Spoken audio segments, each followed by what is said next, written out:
오늘 우리에게 주시는 하나님의 말씀은 미가서 6장 6절에서 8절 말씀입니다.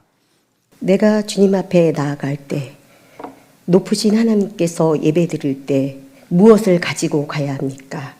번제물을 바칠 때 1년 된 송아지를 가지고 가면 됩니까? 수천 마리의 양이나 수만의 줄기를 채운 올리브 기름을 드리면 주님께서 기뻐하시겠습니까? 내 허물을 벗겨주시기를 빌면서 내가 받아들여도 주님께 바쳐야 합니까? 내가 지은 죄를 용서해 주시고 빌면서 이 몸의 열매를 주님께 왜 바쳐야 합니까?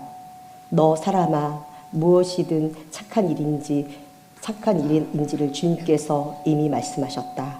주님께서 너에게 요구하시는 것이 무엇인지도 이미 말씀하셨다. 오로지 공의와 실천하며 인자를 사랑하며 겸손히 내 하나님과 함께 행하는 것이 아니냐. 이는 하나님의 말씀입니다. 좋으신 주님께서 주시는 위로와 평안과 새롭게 하시는 은혜가 저와 여러분 위에 함께 하시기를 빕니다. 오늘은 종교개혁 기념주일입니다. 오늘 말씀을 나누면서 우리 안에 바른 기준이 잡혀서 우리 또한, 우리의 믿음 또한 올바르게 개혁될 수 있기를 소망해 봅니다.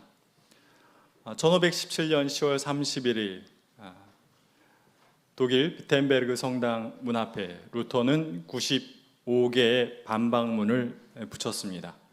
그럼으로써 유럽 전역에 종교개혁의 바람을 불러일으켰죠. 그 95개조의 반박문의 주된 내용을 요약하면 이렇습니다. 교황과 사제에게는 면제의 권한이 없다.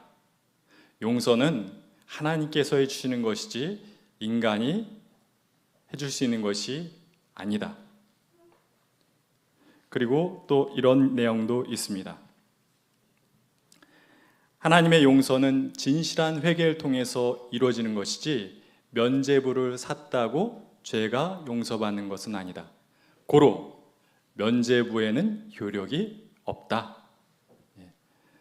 교황은 성 베드로 성당을 건축한다는 명목을 만들어서 교인들에게, 유럽의 교인들에게 죄를 면해주는 면죄부라는 걸 만들어서 돈을 받고 팔았습니다. 얼핏 보면 그것은 사람들의 죄를 용서해 주기 위한 수단 같았지만 사실은 그렇지 않았습니다. 이미 교황청에는 베드로 성당을 짓고도 남을 돈이 있었어요. 면죄부를 판매한 이유 뭐냐면 채워도 채워지지 않는 탐욕을 채우기 위한 수단이었던 것입니다. 여기서 우리가 주목해야 될 것은 그러면 그 많은 유럽의 이 기독교인들은 왜 그 면죄부 판매, 교황의 면죄부 판매에 넘어가서 그 면죄부를 구입했는가라고 하는 것입니다. 그 당시 교황은 베드로 사도부터 시작된 그 사도권을 부여받은 그러한 사람이 아니었어요. 훨씬 더 큰 의미를 지니고 있었습니다. 인간 구원에 대한 전권을 하나님으로부터 위임받은 신의 대리자였어요. 곧 교황의 명령은 하나님의 명령처럼 자리하고 있었던 것이고, 기독교 국가가 대부분이었던 유럽의 국가의 왕들은 이 교황에게서 왕으로 인정을 받는 대관식을 치러야 됐던 것이죠. 교황의 권한은 그 당시 유럽에서 최고의 권력이었던 것입니다. 그러한 일이 있었죠. 1077년 신성 로마 제국의 하이니 4세가 이 교황에게 밉보여서 파면당했어요. 기독교인으로서 파면을 당한 것입니다. 근데 파면을 당하면 왕으로서 권리를 행사 못하는 것뿐 아니라 죽을 수도 있어요. 그렇기 때문에 용서를 받기 위해서 그 당시 이탈리아 카노사 성에 머물고 있었던 교황 그레고리우스 7세를 찾아갑니다. 때는 겨울이었습니다. 교황이 만나줬을까요? 안 만나줬어요. 그래서 추운 겨울날 문 밖에서 맨발로 3일 동안 떨어야 됐습니다. 왕이 3일이 지나서 교황이 문을 열어주고 파면을 면해줬습니다. 그러한 일도 있었던 것이죠. 교황은 결코 하나님이나 예수님과 같은 그러한 존재가 될 수 없었습니다. 하나님과 예수님이 해와 달이라면 교황은 그저 해와 달을 가리키는 손가락에 지나지 않았습니다. 교황은 스스로를 그러나 신격화시켰습니다. 그리고 교황을 옹호했던 사람들은 교황의 자리를 신격화시킴으로 많은 부와 권력을 누렸던 것이죠. 그런데 그런 교황에 대해서 루터는 저항했습니다. 하나님과 같은 권한을 행사하던 교황에 대해서 루터가 저항할 수 있었던 것은 루터에게는 다른 기준이 있었기 때문입니다. 루터가 종교개혁을 일으킬 수 있었던 세 가지 기준은 이것입니다. 합리적 이성, 그리고 성서, 그리고 믿음이었습니다. 그 당시 유럽에서는 르네상스의 바람이 불고 있었습니다. 르네상스라고 하는 것은 아랍의 철학이, 헬라의 철학이 아랍에 가 있었다가 다시 서양으로 넘어온 때입니다. 이 헬라의 철학들을 교회 사제들도 신부들도 공부했습니다. 거기서 합리적 이성이 깨어난 것이죠. 그 합리성을 가지고 교황의 불합리성을 공격할 수 있었던 것입니다. 그리고 루터는 교회의 중심은 교황이 아니라 성서라고 얘기했어요. 성서가 교회의 중심이지 사람이 교회의 중심이 될 수 없다고 본 겁니다. 그래서 성서를 강조했고, 그래서 그 당시 모든 사람들은 그 라틴어로 돼 있던 성경을 봐야 됐는데 그것은 일부 귀족들과 성직자들밖에 볼 수 없었던 성경입니다. 그래서 루터가 그것을 다 독일말로 번역해서 독일 사람들에게 성서를 돌려주는 일을 행하게 된 것이죠. 그래야 교황의 권한이 무너지기 때문에. 또 하나 믿음. 구원이라고 하는 것은 가톨릭이 얘기하는 것처럼, 교황이 얘기하는 것처럼 면죄부를 구입함으로써 우리가 구원받는 게 아니라 우리를 구원하시는 하나님의 은혜를 믿는 믿음으로 구원받는다고 루터는 강조했습니다. 루터와 교황은 대척점이 있어요. 이 둘의 차이는 무엇입니까? 교황은 자기 자신을 중심에 두고 자기를 기준 삼아 자기를 절대화함으로 자기 잘못을 고치지 못했을 뿐더러 다른 이에게 개혁의 대상이 되어버렸습니다. 그에 반해서 루터는 자기를 진리로 삼은 게 아니라, 자기를 기준으로 삼은 게 아니라 진리를 기준으로 삼으로 자기를 개혁해내고 그릇된 것을 기준으로 살아가는 그 잘못된 시대를 개혁할 수 있었던 것이죠. 자, 그러면 우리는 어떻습니까? 우리의 기준은 무엇입니까? 우리는 루터에 가깝습니까? 아니면 교황에 가깝습니까? 주전 8세기 팔레스타인 북부 쪽에서는 제국이 하나 등장했습니다. 아시리아라고 하는 제국이었습니다. 강력한 군대를 앞세워서 팔레스타인 전역의 나라들을 크게 위협했습니다. 그러자 시리아라는 나라와 북이스라엘이라는 나라가 연합해서 그 아시리아에게 맞섰습니다. 둘만으로는 힘이 부족했기 때문에 남쪽 유다에게도 같이 동맹을 맺자고 했습니다. 그에 대해서 유다는 거절했습니다. 그러자 시리아와 북이스라엘은 유다를 가만히 두지 않고 공격해서 쳤습니다. 정말 팔레스타인에 있는 나라들이 절체절명의 순간을 만난 것입니다. 그때 많은 예언자들이 등장해서 하나님의 말씀을 전했는데 그 중에 한 명이 미가라고 하는 예언자였습니다. 미가는 그렇게 예언했습니다. 하나님께서 북이스라엘을 멸망시킬 것이다. 그리고 남유다도 멸망시킬 것이다. 두 나라 모두의 멸망을 예언했습니다. 멸망의 이유는 세 가지입니다.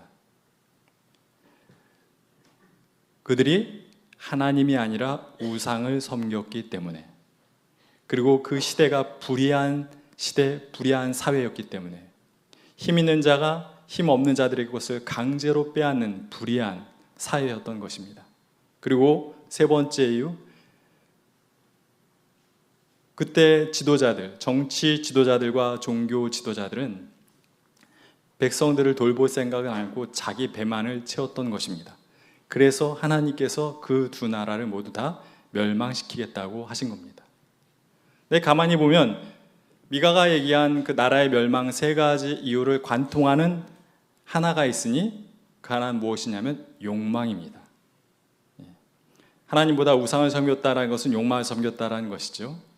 그리고 힘 있다고 해서 남의 것 뺏는 것도 정의보다는 욕망을 섬겼다는 것이고, 또 지도자로서 백성을 돌보지 않고 자기 배만 물렸다는 것은 공의보다는 욕심을 따랐다라는 것이죠.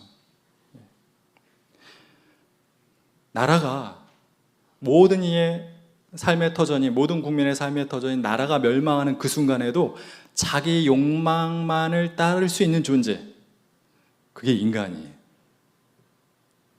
욕망은 그렇게 힘이 셉니다. 욕망은 항상 어떤 상황에서라도 우리 안에 제1원리로, 제1기준으로 자리하려고 합니다. 그것이 욕망인 것이죠. 미가는 6장 6절과 7절에서 이렇게 말합니다. 내가 주님 앞에 나갈 때 높으신 하나님께 예배를 드릴 때 무엇을 가지고 가야 합니까? 번제로 바칠 1년 된 송아지를 가지고 가면 됩니까?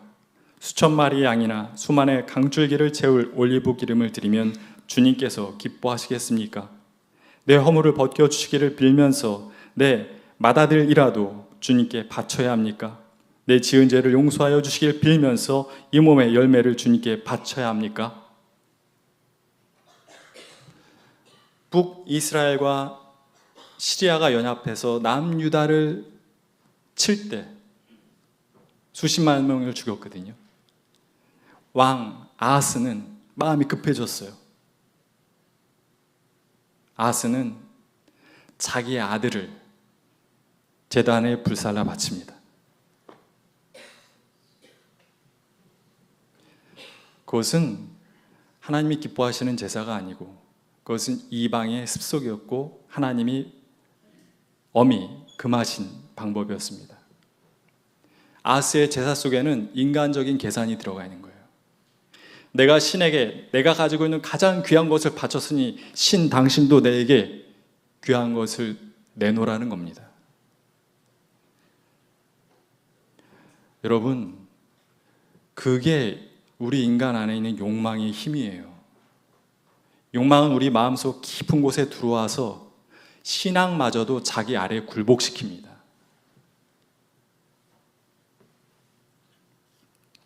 미가는 6장 8절에서 이렇게 말합니다. 하나님은 그런 거 원하시지 않는다라는 거예요. 하나님께서 원하시는 것은 무엇이냐? 오로지 공의를 실천하고 인자를 사랑하고 겸손히 하나님과 행하는 것이다. 하나님은 우리에게 수천 마리의 제물과 강을 가득 채울 정도의 올리브 기름과 우리 자식을 살라 바치는 것을 원치 않으십니다. 하나님이 우리에게 원하시는 것은 무엇이라고요?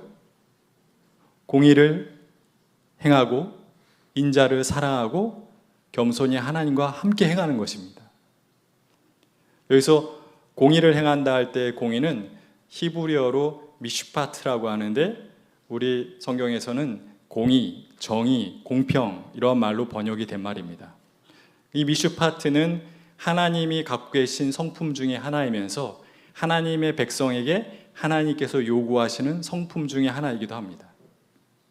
그리고 인자를 사랑하라고 할 때 인자는 예수님이 아니에요. 인자를 사랑할 때 인자는 사람입니다. 이웃, 내 가까이 있는 사람들을 사랑하는 것, 그게 하나님이 원하시는 바고,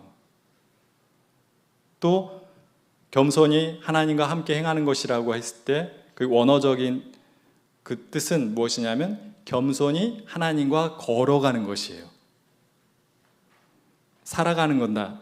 이게 걸어간다라는 건 살아간다라는 것이죠.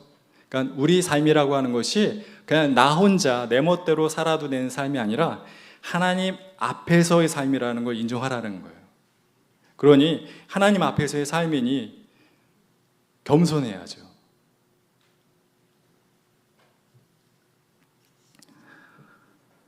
주전 8세기 이스라엘 사람들은 오늘 우리가 그런 것처럼 그들 또한 욕망을 삶의 기준으로 삼고 살았습니다. 그릇된 것을 기준으로 삼고 살다 보니 삶은 나날이 어그러질 뿐이었습니다. 장사하는 사람들은 되와 저울과 추를 속여서 이득을 취했습니다. 부자들은 가난한 자의 재산을 폭력을 써서 빼앗았습니다. 그리고 일반 백성들은 이득을 얻기 위해 거짓말을 일삼았습니다.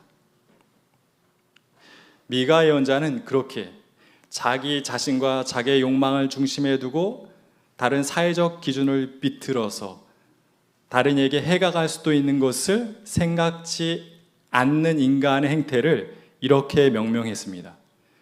오므리의 율례. 오므리가 뭔지 아십니까? 오물, 쓰레기 아니고요. 오므리는 이스라엘, 북이스라엘의 왕가 중에 한 왕가의 이름입니다. 이렇게 얘기하시면 아실 거예요. 오므리와 그의 아들 아합, 그리고 아합과 아합의 아들들인 여호아스와 여호람, 이 네 명의 왕이 오므리 왕가의 네 명의 왕들입니다. 그런데 그 오므리의 율례라고 하는 것은 이 오므리 왕가의 네 명의 왕들만이 따랐던 기준이 아니에요. 자기를 중심에 두면서 자기의 욕망을 채우기 위해서 올바른 기준을 비틀면서 다른 이들에게 얼마든지 해를 가할 수 있는 우리 모두가 따라 살고 있는 율례입니다. 오므리의 율례, 지금 우리의 율례입니다. 미가 예언자는 우리들에게 오므리의 율례를 따르지 말고 하나님의 율례인 공의와 또한 사랑과 겸손을 따라 살라고 했는데, 그렇게 살아들 보셨죠? 아닌가요? 쉽던가요? 공의와 사랑과 겸손을 가지고 살아보니까 쉽던가요? 어렵습니다. 왜 어려울까요? 우리 안에 깊숙이 자리하고 있는 우리의 본능, 오므리의 율례에 반하기 때문에 그래요. 완전 반대예요.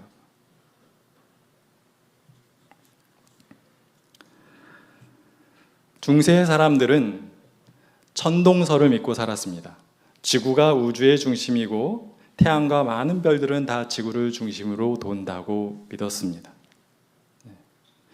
그러던 가운데 코페르니쿠스라는 사람이 등장해서 이렇게 말했습니다. 여러분들 그거 아니에요. 여러분들이 잘못 알고 있는 겁니다. 지구가 중심이 아니에요. 지구는 태양을 중심으로 하고 그 주변을 돌고 있는 겁니다. 사람들이 믿었을까요? 아무도 안 믿었어요. 왜냐하면 사람들이 경험할 때 지구가 움직이는 걸로 전혀 느껴지지 않거든요. 지구는 움직이지 않아요. 태양이 동쪽에서 떴다 서쪽으로 이동할 뿐이죠. 그리고 이게 어제 오늘의 일이 아니거든요. 계속 그렇게 반복됐던 일이에요. 한 번도 변함없이. 그랬는데 뭐라고? 지구가 중심이 아니라고? 코페르니쿠스의 말을 아무도 믿지 않았어요. 근데 여기서 재미있는 것은 이 코페르니쿠스와 마틴 루터가 동시대 사람이에요. 그래서 퀴즈 나갑니다. 마틴 루터는 천동설을 믿었을까요? 지동설을 믿었을까요?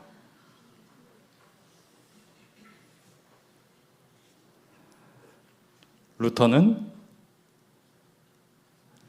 천동설을 믿었습니다. 루터는 그 코페르니쿠스에게 이렇게 말했어요. 이 바보야.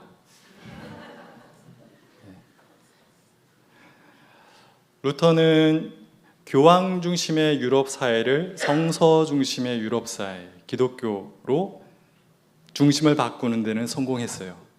그러나 지구 중심주의에서는 벗어나지 못했습니다. 그런데 더욱 안타까운 게 있어요. 루터가 벗어나지 못한 게 더 있습니다. 루터는 교황의 절대적 권한을 성서를 중심으로 반대하고 저항하면서 만인 사제론을 주장했어요. 모두가 다 하나님의 자녀고 하나님의 거룩한 제사장 백성이 될 수 있다라고 말씀을 선포한 것이죠. 그래서 그것이 많은 사람들에게 불꽃이 되고 불을 지폈고, 그래서 종교개혁을 일으킬 수 있었던 것이죠. 그래서 그 왕만이 귀한 게 아니라 신부들도 귀하고 또한 제후들도 귀하다, 그러한 이야기를 했던 것이죠. 그런데 루터는 본인이 얘기했던 그런 자유와 평등이 농노들에게까지 전해지는 것에 대해서는 동의하지 못했습니다. 모든 이가 하나님 앞에서 평등하고 자유롭다라는 그 얘기를 농노들도 들었거든요. 농노들은 그 당시 유럽에서 가장 사회 최하층이에요. 비인간적인 대우를 받으며 살았습니다. 예. 근데 그들에게도 이 복음이 들어간 거예요. 그래서 그들도 자유와 평등을 위해서 봉기했습니다. 근데 루터도 처음엔 그들 편에 섰지만 이 농노들의 봉기가 과격해지고, 또한 제후들, 사실 루터를 도와줬던 사람들, 직접적으로 도와줬던 사람들은 제후들이거든요. 제후들이 돈을 대주고 그 은시처를 제공하고 했던 것이에요. 제후들이 이 농노들을 제압하길 원했어요. 그러자가 루터가 입장을 바꿔요. 제후들이 그 농노 10만 명을 죽이는 거에 동의합니다. 어쩔 수 없는 선택이었다고 말하기에는 피해가 너무 크지요. 오늘 우리들은 루터가 벗어나지 못했던 지구 중심설에서는 벗어나긴 했습니다만 여전히 자기 중심주의에서는 벗어나지 못했어요. 언제나 자기가 중심입니다. 자기의 존재 가치, 자기의 주장, 자기의 이득은 다른 사람들의 존재 가치와 다른 사람들의 주장과 다른 사람들의 이득보다 언제나 중요해요. 그래서 이스라엘 사람들의 존재 가치는 아랍 사람들의 존재 가치보다 중요하고, 정부의 주장은 대다수의 국민들의 주장보다 중요하고, 인간의 이득은 묻 생명의 생존보다 중요한 겁니다.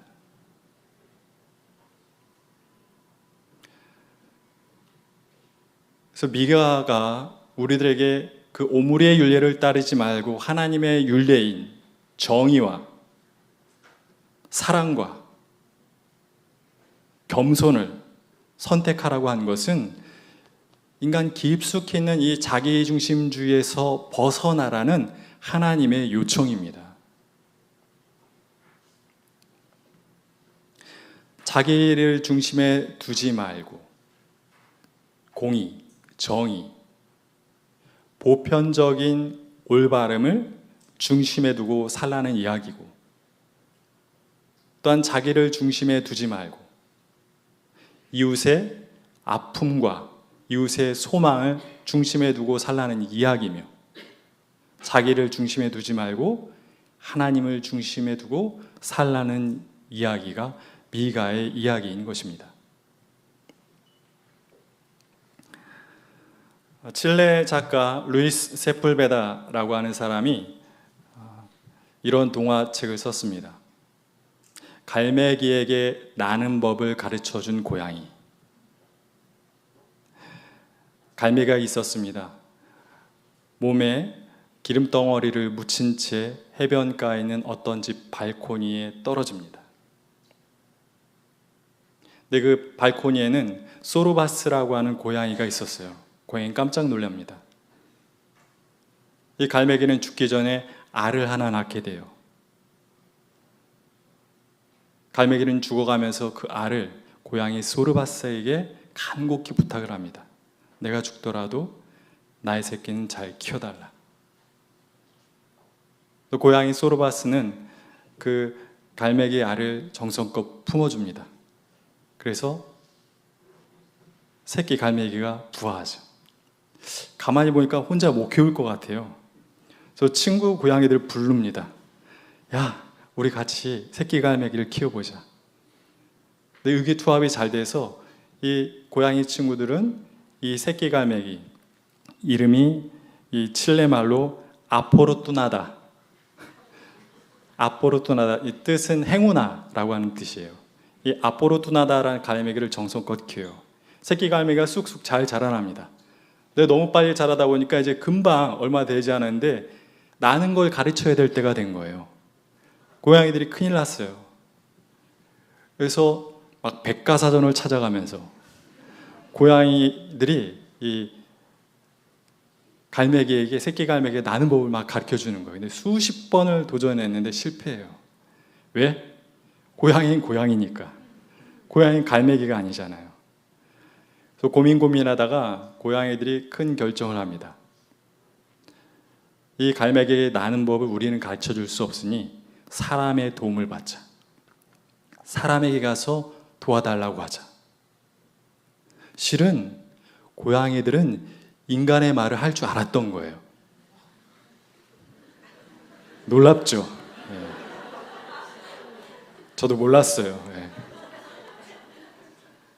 근데 고양이들이 인간 앞에서 인간의 말을 했다가는 인간에게 잡혀서 놀이개감이 되거나 동물원 철장에 갇힌 신세가 될 수도 있고, 그렇게 되면 자유를 빼앗기 때문에 그 위험을 감수할 수가 없었던 거예요.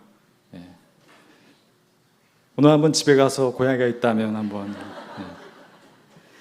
그 위험을 감수하고 딱 한 번 저 아포르투나다가 날게 하기 위해서 인간에게 가서 말을 걸기로 결정합니다. 고양이 세계에 오랫동안 지켜졌었던 금기를 깨는 거죠. 근데 아무 인간에게 가서 도움을 청하기가 어렵기 때문에 인간들을 잘 물색하다 한 인간을 골라요. 시인. 시인은 우리를 이해해 줄 거다. 시인에게 가가지고 모든 상황을 얘기하고 도움을 청합니다. 시인이 처음에 깜짝 놀라죠. 그러나 상황을 듣고는 또 금방 받아들여요. 시인이니까. 그래서 아포르투나다를 이렇게 품에 안고 예배당 높은 곳에 올라갑니다. 그래서 난간 끝에 아포르투나다를 세워놓고 날갯짓을 해보라고요. 날개를 펼쳐 바람을 느껴봐. 그러자 아포르투나다가 바람을 타고 훌쩍 난간 밑으로 떨어집니다. 어떻게 됐나? 맨바닥에 떨어졌나? 하고 쳐다보니 바람을 타고 다시 높은 하늘로 새끼 갈매기는 날아갔습니다. 그겁니다. 우리가 자기중심성을 벗어나서 너의 아픔과 너의 소망에 가 닿을 때 이 땅에 하나님 나라가 이루어질 수 있다는 겁니다. 개혁도 중요하지만 개혁보다 더 중요한 게 있어요. 뭘까요? 그건 기준입니다. 기준. 그릇된 것을 기준으로 삼는 개혁은 계약이 될 뿐이에요. 안 하니만 못합니다. 우리 자신, 우리의 주장, 우리의 이득이 우리의 기준이 될 수 없어요.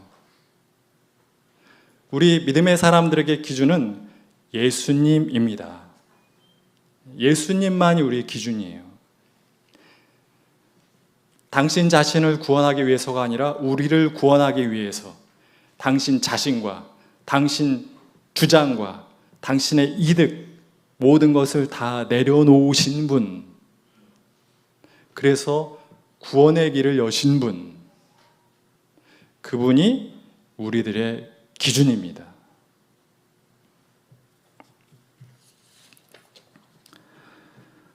요즘 참 저는 가슴이 아픕니다. 얼마 전 세계 성찬주일에도 말씀을 드렸습니다만, 이 한국 사회에서 종교를 갖지 않은 사람들에게 우리 한국의 3대 종교에 대한 선호도를 조사했을 때 개신교는 꼴찌였어요. 단 3%. 거의 교회 다니지 않는 사람들은 교회를 좋게 생각하지 않는 겁니다. 교회를 어떻게 하면 개선할 수 있겠냐?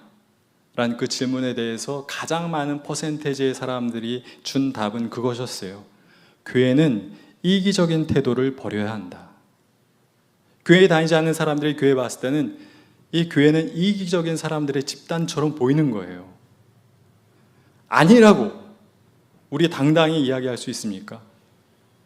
지금 교회가 사회와 세상을 향해서 이렇게 해야 된다, 저렇게 해야 된다, 그럴 처지가 아닙니다. 오히려 교회를 다니지 않는 사람들이, 성경을 보지 않는 사람들이 교회를 향해서 이렇게 얘기해요. 예수 믿으세요. 예수를 좀 잘 믿으세요. 그들이 볼 때 교회 다니는 사람들이 예수를 기준으로 살지 않는 것처럼 보이는 겁니다. 부인할 수 있습니까?